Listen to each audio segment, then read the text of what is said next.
दोस्तों, मैं लोकगीत बिरहा गायक गुड़िया उपाध्याय आप लोगों को एक स्वर से नमन करती हूँ और प्रणाम करती हूँ, आशीर्वाद की कामना करती हूँ। आप सभी देशवासियों ने एक दूसरे का सहयोग किया, कंधे से कंधा मिलाकर इस महामारी के समय में आप लोगों ने एक दूसरे का साथ दिया। इसलिए मैं आप लोगों की बहुत आभारी हूँ, क्योंकि हमारे देश में इसी एकता और सहयोग की आवश्यकता है। लेकिन उन लोगों का दुख मैं व्यक्त करना चाहती हूँ जो लोग इस महामारी में सबसे ज़्यादा परेशान है, जिनके घरों में शादी ब्याह पड़ा था। उन लोगों का दुख दर्द सुनिए।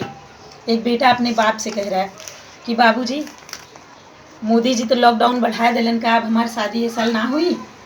बाबूजी कहलन, अरे बाबू, तू तो शादी के चक्कर में परेशान बड़ा, यहाँ मोदी जी देश संभाले के चक्कर में परेशान बड़े। अगर सब कुछ ठीक ठाक रही, सब जियत रही, तो शादी बेटवा तो हर फिर से हो जाई। सुना,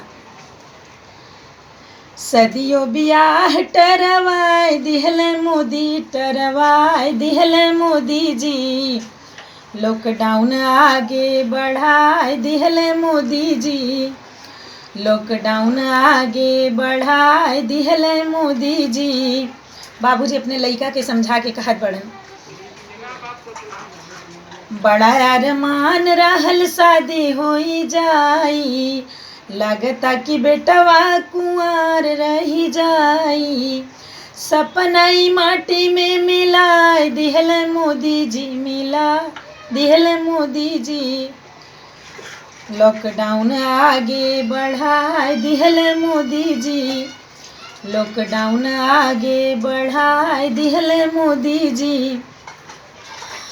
रहल अरमान जाई चाप के बारात हो, बिरहा सुनई है गवैया पूरी रात हो। चढ़ल बड़े हर हटवाए दिहल मोदी, हटवाए दिहल मोदी जी। लॉकडाउन आगे बढ़ाए दिहल मोदी जी। लॉकडाउन आगे बढ़ाए दिहल मोदी जी।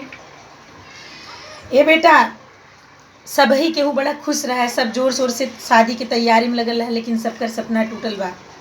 बड़ा जोर शोर रहल शादी के तैयारी, तबले कोरोना आइल बन के महामारी।